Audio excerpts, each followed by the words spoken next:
السلام عليكم ورحمة الله وبركاته. الحمد لله وكفى وسلام على عباده الذين اصطفى أما بعد. অধ্যকার আয়োজিত মার্কাজে ফুরকান কর্তৃক আজকের এই মহতি জলসার সম্মানিত সভাপতি, আমার প্রাণপ্রিয় ওস্তাদবৃন্দ এবং আমার সামনে উপবিষ্ট বাংলার দূর দূরান্ত থেকে ছুটে আসা এলেম পিপাসু ভাইরা, সকলকে জানাই আমার অন্তঃস্থল থেকে আন্তরিক শুভেচ্ছা অভিনন্দন। প্রিয় উপস্থিতি, আজকে আমি আপনাদের সামনে দাঁড়িয়েছি বর্তমানে সারা পৃথিবীতে তাবলীগের কাজে কেন বিভক্তি দেখা দিয়েছে, তার আসল কারণ কি, এই বিষয়ে সামান্য আলোচনা করার প্রয়াস চালাবো ইনশাআল্লাহ। প্রিয় উপস্থিতি, শত বছর আগে দ্বীন ও ইসলামের দাওয়াতি কাজকে ত্বরান্বিত করতে মাওলানা ইলিয়াস শাহ রহমাতুল্লাহি আলাইহি সর্বপ্রথম দিল্লি নিজামুদ্দিন মার্কাজে তাবলীগের দাওয়াতি কাজ শুরু করেন।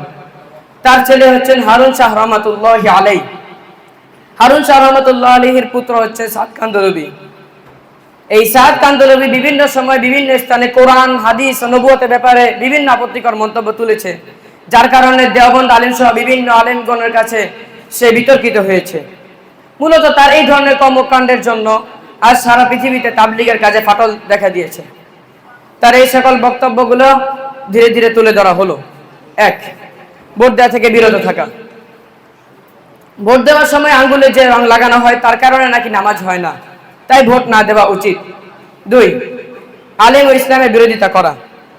ক্যামেরাওয়ালা মোবাইল রাখা নাকি হারাম, পকেটে ক্যামেরাওয়ালা মোবাইল রেখে নামাজ পড়লে নামাজ জায়েজ হয় না। যে সকল আলেমরা ক্যামেরাওয়ালা মোবাইল রাখাকে জায়েজ বলে তারা হচ্ছে উলামায়ে সু, এমন আলেমরা হলো গাধা। 3.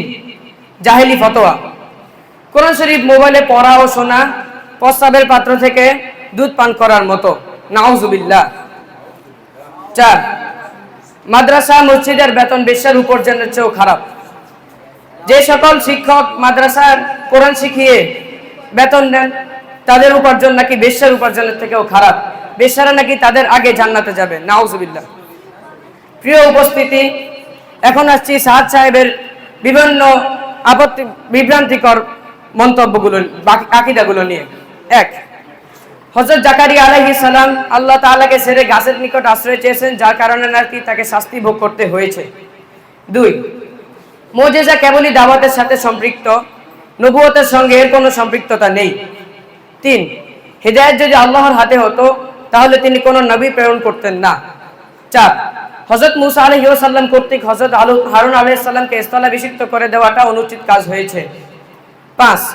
হযরত মুসা আলাইহিস সালাম দাওয়াতি কাজ ছেড়ে কিতাব আনতে চলে যাওয়ার কারণে 5,77,000 লোক নাকি মুরতাদ হয়ে গিয়েছে। উল্লেখিত এই সকল আপত্তিকর আকীদাগুলোর কারণে দেওবন্দ আলেম সহ অন্যান্য আলেমগণ তাকে তওবার আহ্বান জানান। এসব গোমরাহি কথাবার্তার অডিও রেকর্ড দারুল উলুম দেওবন্দে সংরক্ষিত রয়েছে।